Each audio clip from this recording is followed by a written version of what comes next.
Buzz. Le Buzz Bourgogne-Franche-Comté. Fréquence Plus met la lumière sur vous qui faites vibrer la région.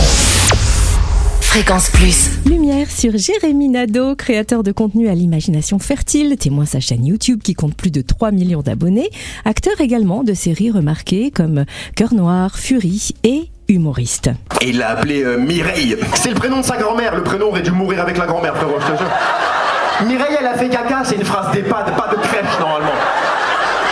Je vais chercher Mireille à l'école. Non, Mireille, tu vas la chercher autour de la maison de retraite parce qu'elle s'est encore enfuie, elle a pas mis de culotte, Mireille.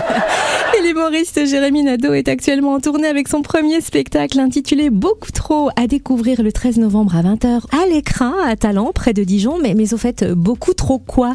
On va le demander sans plus tarder à Jérémy Nadeau. Bonjour Jérémy. Bonjour, ça va. C'est vrai que Mireille, c'est terrible comme prénom pour un enfant. Alors pour un bébé, oui, c'est particulier. Alors du coup, Jérémy, quand même, pourquoi avoir appelé ce spectacle Beaucoup trop ? Parce que c'est mieux que pas assez ? Ok, j'aime bien cette tournure de phrase. Le deuxième spectacle va s'appeler C'est mieux que pas assez. Voilà. Super. Non, beaucoup trop, en fait, à la base, beaucoup trop, c'est une appréciation que j'ai eue sur un bulletin quand j'étais jeune, parce que j'étais très bon élève, mais très dissipé. Et l'appréciation que j'avais eue, c'était Jérémy est très bon élève, mais on fait beaucoup trop pour faire rire ses petits camarades. Et en fait, c'est resté, et beaucoup trop, c'est aussi une règle qu'on a avec mes potes, c'est que quand on a une vanne, on surenchérit le plus possible jusqu'à trouver la vanne de trop. Et en fait, moi, je pars du principe qu'on sait pas que c'est la vanne de trop tant qu'on l'a pas faite. Et c'est ce que j'essaye de trouver plein de fois sur scène avec le public. Je pousse, je tire la vanne jusqu'au bout. Et à un moment, le public décide que c'était peut-être la vanne de trop. Et c'est vrai qu'il faut s'arrêter juste avant. Mais beaucoup trop, c'est aussi certains thèmes que j'aborde pendant le spectacle. Beaucoup trop de questions sur qu'est-ce que c'est qu'être un homme aujourd'hui. Beaucoup trop de temps sur mon téléphone, sur les réseaux sociaux. Il y a plein de raisons à ce beaucoup trop. Mais il faudra venir voir le spectacle pour avoir plus de précision.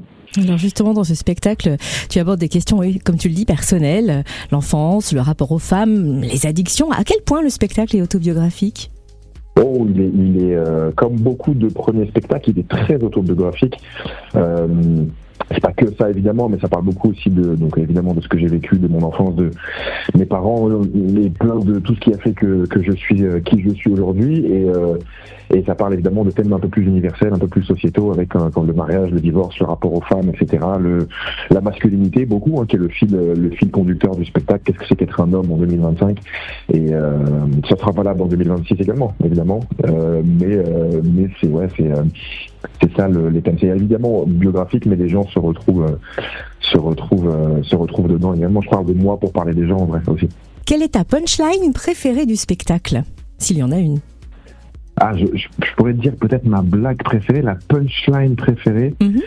Vu qu'on a parlé des téléphones, je dirais, alors je sais pas si c'est ma préférée, mais celle qui me vient en tête sur l'addiction au téléphone, je dis que j'ai jamais eu aussi peu de mémoire que depuis que mon téléphone en a 512 gigas, parce que je me rends compte qu'en fait, j'ai tout délégué à mon téléphone, c'est-à-dire que l'intégralité de ce que je fais est dans mon téléphone, pas l'intégralité, mais en fait j'ai tout stocké comme une espèce de cave dans mon téléphone. C'est mon téléphone qui connaît les dates d'anniversaire, les chemins, les idées que je peux avoir, etc. Et en fait, c'est comme un petit disque dur qu'on oublie ou une cave qu'on oublie. Et parfois, on fouille dans la cave, on retrouve des idées qu'on avait oubliées, alors que normalement, on aurait fait l'effort peut-être de s'en souvenir nous-mêmes. Et du coup, c'est un truc. Et en vrai, je fais des blagues, mais c'est ce que je dis dans le spectacle. Je fais des blagues, mais ça m'inquiète un peu. Je sens que ma mémoire a est un peu moins efficace qu'avant. Mon cerveau est un peu moins efficace qu'avant à cause je dirais pas à cause de mon téléphone, c'est à cause de l'utilisation que j'en ai, à cause de l'importance que je lui donne, mais ouais, je pense que c'est une phrase qui est cool dans le spectacle, ça, parce qu'elle est drôle, mais elle veut dire beaucoup de choses aussi, quoi. Le spectacle s'appelle Beaucoup trop, on le rappelle. Si tu devais nous donner envie de venir le voir sans être beaucoup trop long, tu dirais quoi ? Waouh, ça veut dire Jérémy Abrège, t'as déjà fait très bon dans ta réponse. Non, pas du tout. Écoute, tout ce que je peux te dire, c'est qu'on va rigoler. La plupart des gens qui viennent voir le spectacle ont mal aux joues en sortant, et c'est un excellent indicateur. On va aussi réfléchir sur des bons sujets, et j'espère que vous partirez avec des rires, et que intellectuellement, je vous aurai rempli le cerveau avec quelques réflexions intelligentes. Je sais pas pour qui je me prends, c'est très grave. Mais je peux vous promettre de la bonne rigolade, voilà. te propose à mon tour un pitch pour le spectacle.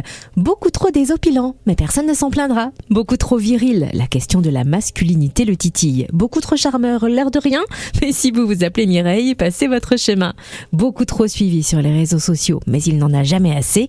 Alors si vous êtes beaucoup trop inquiet des effets des nado-particules sur la santé, allez voir Jérémy Nadeau, ce sera beaucoup trop satisfaisant. Oh là là là là, Cynthia, mais je vais t'embaucher en fait. Combien tu prends? C'est quoi, je t'envoie un contrat dans la semaine. Je veux bien être attaché de presse. Je te fais une propale. En tout cas, merci d'avoir été notre invité Jérémy Nadeau et rendez-vous à l'Écrin à Talent, près de Dijon, en Côte d'Or, jeudi 13 novembre à 20h. C'était le buzz Bourgogne-Franche-Comté.